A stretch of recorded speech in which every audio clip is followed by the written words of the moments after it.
Hi, I'm Ken Rayner, host of the IHSA Safety Podcast. I'm here today with my colleague, Chris McKean, Vice President of Programs and Strategic Development at IHSA. And what that means is Chris is the executive overseeing our Certificate of Recognition program, as well as our Health and Safety Excellence program, for which we are an approved provider from WSIB.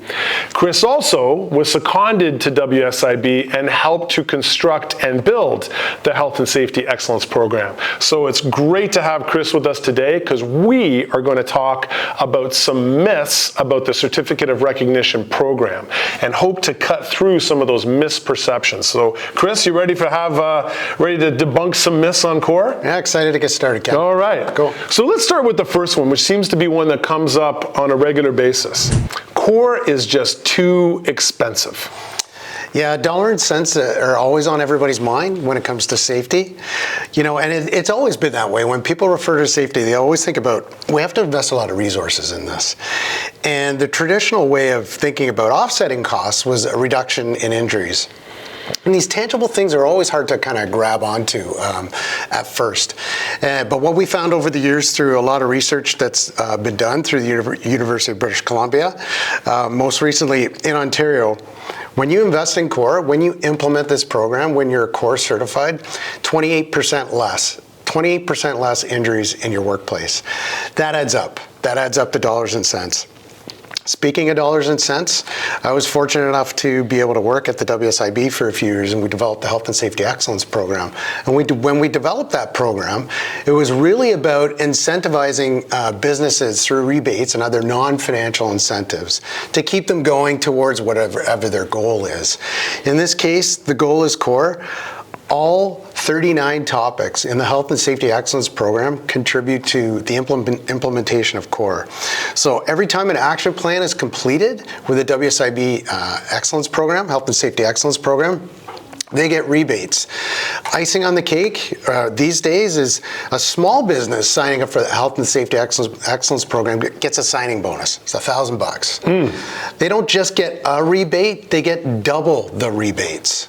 For the first time in the history of incentive programs in Ontario, this Health and Safety Excellence program right now is a profit-making program for small businesses, and in that case helps to pay for things like the external audit for COR certification. So it doesn't sound like COR is too expensive. It sounds like it's a very smart investment. Definitely a good investment, definitely a smart investment, and especially when you talk about investment, the Institute for Work and Health also conducted a study a couple of years ago that talks about return on investment, right? And their conclusion was for every dollar spent on health and safety, you're actually getting more than that back. Right on. Excellent. Okay. So let's move on to question number 2, and we're debunking myths in regards to the Certificate of Recognition program. Chris, I'm not a multinational company. I'm not a large company. I'm a small company. I couldn't implement COR.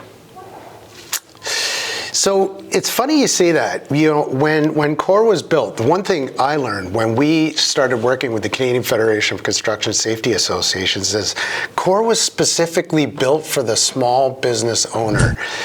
Small business owners have so many different hats, and when they have to put on that safety hat, COR was built to develop that very granular roadmap for them. It asks them very specific questions in terms of the documents that you need, the people you need to interview, the exact questions you need to ask them in an interview, how to score them.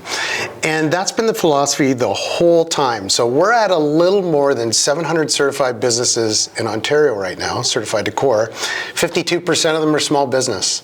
Proof's in the pudding. Wow. It can be done. Absolutely. That's good to know. All right. So let's move on to debunking myth number 3. It takes a significant amount of resources and expertise to implement the Certificate of Recognition or the COR program. COR is what you make of it. You need to make it to suit your needs, not the other way around. And I think what people or what businesses might think is when they sit down in front of COR, they see something that they have to conform to using big processes, big procedures, big policies, when really a lot of the time businesses are already doing some of these things, very specific to their organization, put it down on paper, put it up against the standard, find out maybe some of the gaps that might be missing and fill those gaps. But COR is there to be tailored to your organization, not the other way around. Okay. All right, Chris, moving on to myth number 4. All right, debunking the myths on COR, or the Certificate of Recognition Program. COR is construction-centric. There was a time when COR first came to Ontario that I would agree with that. We brought it to Ontario through the Canadian Federation of Construction Safety Associations. And when we built it here at IHSA, we had to start somewhere. So it definitely started from a template that was construction-centric.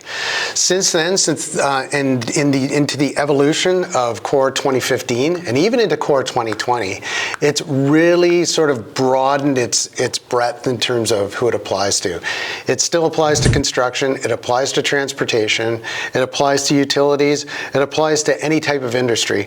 COR in many provinces, including Ontario, is for any and all businesses, even the government. We are COR certified, right? IHSA is COR certified. We're not a construction company, we're not a utility.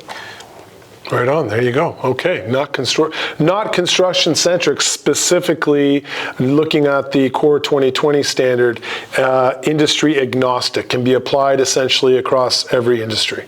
Absolutely. Okay, so we've debunked that myth. All right, sounds good. Let's move on to myth number 5.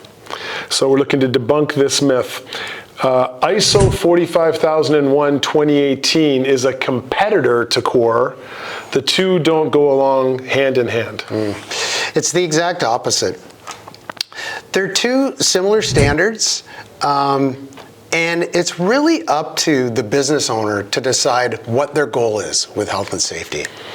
So if they are a large national or a large international company that does business in Canada, the US, in Europe, that is, the ISO 45001 is an international standard, right? And that's highly applicable for you to travel with that standard into these different countries to do your business. With COR, it's very Canada-centric. It's very focused on the business we do within Canada and within the provinces. There are similarities in the standards, and really what we try to do is make sure that the business that's getting involved in certification, whether it's 45001 or COR, is that they have all the information in front of them, right? So that they make the right decision. When our membership or businesses come to us, we try to give them as much information to figure out which route they want to go, and it has to be applicable to the business that they're doing. Is it specific to Ontario, specific to Canada, or do you need a standard that's going to travel around the world with you? And what happens if somebody is ISO 45001 2018 certified and has an accreditation mark from a IAF, or the International Accreditation Forum, one of their signatory members, like the Standards Council of Canada? If they have, and they've got the entire scope of their operations, if they have done all that work, do they have to go through a COR audit as well? And do they have to have the boots on the ground and the full COR audit, or is there a means for them to receive recognition for their ISO 45000 certificate and as well be recognized for COR? Yeah, they don't have to go through a new system. They wouldn't have to go through an entirely new audit, right? So we have lead auditors here at IHSA that would do a simple assessment. And all we're trying to do is make sure, is your 45001 certificate valid? And does it cover the whole scope of your WSIB account? And that makes it equivalent to COR. Right on, very good. So it sounds to me like they're not competitors, they're complementary in the same way that a workplace may decide to invest in a MacBook computer and an HP computer. They both essentially can get you to where you want to go, but they may do so with some variances and some nuances that you need in your business. Like you said, if you're selling internationally, if you have multi-locations outside of Ontario and you want to have have one system, those are all reasons. If you had an integrated management system, so you already had ISO 9000 or ISO 14000, and now you just want to bring them all together. So it sounds like COR and ISO 45000 are striving towards the same thing, which is creating safe and healthy workplaces. Absolutely. Right on. All right. We've debunked another myth. All right. Good stuff, Chris. Moving on to myth number 6. COR is just too hard. You need to make COR applicable to your business, right? And to your operations. And what we tell our membership that are just getting started, the easiest way to get started is you're probably doing a lot of this already. You may not have documented it somewhere. It's probably all up here. And what you find when you get started on COR is the easiest thing to do is write down what you do already. If you're doing toolbox talks, right? If you have a joint health and safety committee, if you have an annual management review or an annual audit that you do of your safety program, you would be very surprised as a business owner to find out that when you write down these things that you do, you're actually not too far off of what some of the COR standards asking of you. And what about starting early in the process, Chris? Like, is it similar to, hey, you know what, you and I are both taking a class at university, the professor gives out an assignment or tells us about a test, you start studying or start working on it the day of, I leave it to the last minute.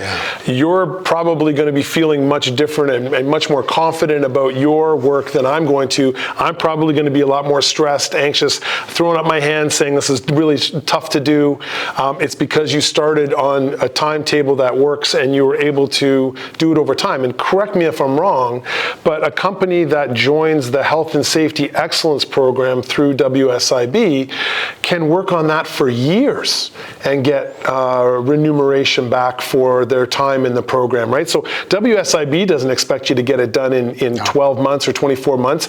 They give you multi-years to get it done. That's fair, right? Yeah, that's absolutely it. And the analogy of studying for a test is exactly the same. My recommendation to business owners is, listen, be a leader. Don't wait for somebody to tell you to work to a standard to be safer. Take that leadership role. And by doing that and taking a proactive approach, it gives you so much more time to implement. You build a much better safety culture, and in the end, the results are a lot better. All right, I like it. Debunking myth number 6, well done. Okay, moving on to the last one, number 7, debunking the last myth on COR, the Certificate of Recognition Program. So don't call IHSA because they're not going to provide any guidance or help to help you get either implement your program or become certified. Is that a myth? Definitely. COR has definitely evolved at IHSA over the years. We used to, when we brought it to Ontario, we used to do everything. We used to try to help consult, then we would audit your work, then we would externally audit your work, which, with time, we have to try and separate the two because we don't want to get into that conflict of interest of auditing our own work that we consult. And so at this point, for many years, we've had a third-party external auditor network. They do the auditing. And we're doing our best to focus on consulting these days. We have a 5-day workshop. We do one-on-one consulting. Our lead auditors are actually even go as far as doing a mock audit for you before you're ready for your certification audit. Definitely a myth that needs to debunked. We are here to help you get COR certified. And as evidenced by, you have approximately 46 different podcasts on the COR podcast channel, all for free, all designed to help people. That's right. You've got about 6 different webinars that are posted to IHSA's YouTube channel up until March 31st, approximately of 2024. We're providing the 4 mandatory COR courses at no cost to help people just better understand what they need to do. So it sounds to me like IHSA is a pretty good place to turn to when you need help and guidance when it comes to COR. Yeah, absolutely. Whatever you need, we've been doing this long enough, whether it's free or there's a fee-based. We have a huge library of resources. It's just a matter of which book you want to pull off the shelf. Right on. Excellent. All right, Chris McKean, thank you very much for joining us on this and helping us to debunk some of those misperceptions regarding the Certificate of Recognition Program. Great. Appreciate you being with us. Thanks, Ken. All right, thank you.